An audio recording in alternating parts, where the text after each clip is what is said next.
Hello, আবার একটি নতুন ভিডিওতে আপনাদের সকলকে স্বাগত জানাই এবং আপনাদের সকলকে জানাই শুভ দীপাবলির অনেক অনেক শুভেচ্ছা। আগেও আমার করা পাঞ্জাবির ওপর ফেব্রিকের কাজ আপনারা দেখেছেন। আজ আবারও একটি নতুন কাজ আপনাদের কাছে আনলাম। এটা একটি বাচ্চাদের পাঞ্জাবিতে করা ফেব্রিকের কাজ। এখন তো যে কোনো অনুষ্ঠানে, পুজো বাড়িতে ছোট থেকে বড় সকলেই এই ধরনের হাতে আঁকা পাঞ্জাবি পরতে পছন্দ করছেন।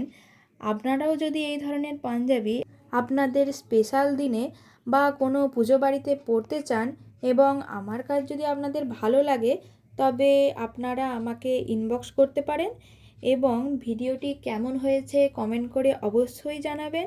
ভালো লাগলে একটি লাইক করে দেবেন। আপনাদের সকলকে পুরো ভিডিওটি দেখার অনুরোধ রইল। আজ এই পর্যন্তই, দেখা হবে খুব শীঘ্রই নতুন একটি কাজ নিয়ে।